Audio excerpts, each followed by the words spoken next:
నమస్తే అండి, నా పేరు డాక్టర్ రజా. ఈరోజు మన హెర్పిస్ సింప్లెక్స్ వైరస్లో మనం ప్రీవియస్గా చాలా వీడియోస్ చేసుకున్నామండి. సో దీనిలో మనం టైప్ 1 అండ్ టైప్ 2 అని చెప్తూ ఉంటాం. సో ఈ టైప్ 1 అనేది హెచ్ఎస్వి టైప్ 1 అనేది జనరల్గా బేసిక్గా మనం ఒక 100 మందిలో తీసుకుంటే 90% ఆఫ్ ఇండివిజువల్స్ అనేది హెచ్ఎస్వి 1 టైప్ 1 అనేది యాక్చువల్గా ఉంటుందండి. సో ఇది ఐజీఎం యాంటీబాడీస్ మీద ఉండే వాల్యూస్ బట్టి ఆధారపడి ఉంటుంది. సో ఈ టైప్ 2 అనేది జనరల్గా ఎక్కడైనా ఒక హెల్దీ ఇండివిజువల్ బయట ఎక్కడైనా ఒక ఇన్ఫెక్టెడ్ హెర్పిస్తో బాధపడుతున్న ఇండివిజువల్తో ఎక్స్పోజ్ అయితే జనరల్గా దీన్ని హెచ్ఎస్వి టైప్ 2 అని చెప్తూ ఉంటాం. దీంట్లో మళ్ళీ మనం యాంటీబాడీ వాల్యూస్ బట్టి ఐజీఎం వాల్యూస్ బట్టి ఇన్ఫెక్షన్ యాక్టివ్గా ఉందా, పాసివ్గా ఉందా, లేదంటే ట్రాన్స్మిటింగ్ ఫేజ్లో ఉందా అనేది మనం చూసుకుంటూ ఉంటాము. సో వీటికి కామన్గా కొన్ని లక్షణాలు ఉంటాయి. సో దీంట్లో మనకి హెచ్ఎస్వి టైప్ 2 అనేది మనం పర్మనెంట్గా తీసుకుంటే మెయిన్గా ఎఫెక్టెడ్ ఏరియాస్ ఏంటంటే మన ఈ పెదాలు అంటే ఓరల్ మ్యూకస్ మెంబ్రెన్స్, ఎక్కడైతే మనకి లిప్స్ కానీ ఐస్ కానీ లేదంటే ఇయర్స్లో ఉండే సర్ఫేసెస్ కానీ మెయిన్గా ఈ కార్నర్స్ ఆఫ్ ద లిప్స్లో అనేది చాలా ఎక్కువగా ఎఫెక్ట్ అవ్వడం జనరల్గా జరుగుతూ ఉంటుందండి. అలాగే దాంతోపాటు మనకి జెనటల్ ఏరియాస్ జనరల్గా పినైల్ పార్ట్లో కానీ లేదంటే ఈ రెక్టల్ ఏరియా దగ్గర కానీ మెయిన్గా ఈ జెనటల్ హెర్పిస్ అనేది ఎఫెక్ట్ అవ్వడం జనరల్గా జరుగుతూ ఉంటుందండి. సో జనరల్గా ఇక్కడ మనకి వాటర్ బ్లిస్టర్స్ లాగా నీటి నంజు పొక్కుల్లాగా చిన్న పొక్కుల్లాగా ఈ గ్లాన్స్ పెనిస్ అంటే పెనిస్ యొక్క ముందు భాగాన ఫోర్ స్కిన్ ఏరియాలో పర్ప్యూస్ దగ్గర ఈ వాటర్ బ్లిస్టర్స్ లాగా రావడం అనేది జనరల్గా చెప్తూ ఉంటామండి. సో దీన్ని మనం జెనటల్ హెర్పిస్గా మనం చెప్తూ ఉంటాం. అలాగే కొంతమందికి ఇందాక నేను చెప్పినట్టు ఈ మూతి దగ్గర కానీ ఫేస్ దగ్గర కానీ కోల్డ్ సోర్స్ లాగా రావటం, ఒక group of bunch of blisters లాగా రావటం, అలాగే ఈ ముక్కు దగ్గర కూడా కొంతమందికి వస్తూ ఉంటుంది. దాన్ని మనం నెసల్ హెర్పిస్ అని చెప్తూ ఉంటాం. అలాగే జెనటల్స్ దగ్గర ఎఫెక్ట్ అయితే ఇందాక నేను చెప్పినట్టు జెనటల్ హెర్పిస్ అని చెప్తూ ఉంటాం.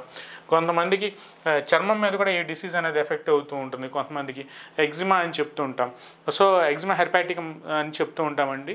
సో సేమ్ కంప్లైంట్స్ అనేవి మనకి ఏదైతే ఎలాగైతే ఎగ్జిమాలో సేమ్ లక్షణాలు ఎలా అయితే మనకి నంజు పొక్కుల్లాగా రావటం, స్కిన్ అనేది విపరీతమైన దురద మంట అనేది ఉండటం, దాంట్లోంచి కొద్దిగా ఫౌల్ స్మెల్లింగ్ డిశ్చార్జెస్ కూడా రావటం అనేది జనరల్గా పుళ్ళు పగిలి అక్కడ నుంచి ఆ డిసీజ్ అనేది ర్యాపిడ్గా స్ప్రెడ్ అవ్వటం అనేది జనరల్గా జరుగుతూ ఉంటుంది.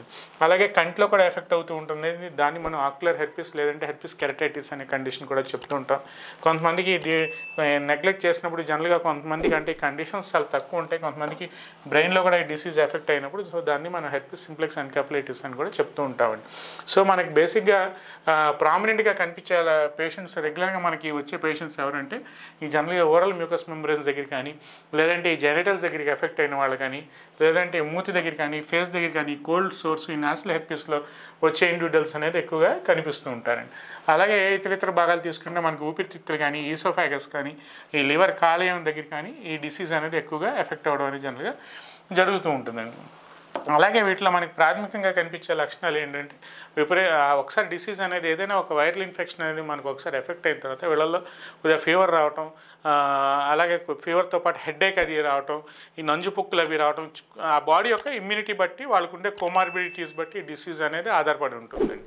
సో చాలా వరకు చాలామంది హెచ్ఎస్వి టైప్ 2తో బాధపడుతున్న వాళ్ళు ఏంటంటే వాళ్ళకు ఉండే ఐజీఎం వాల్యూస్ బట్టి డిసీజ్ యొక్క కోలమానం అంటే మనం మెజర్ చేయడం అనేది జనరల్గా జరుగుతూ ఉంటుంది.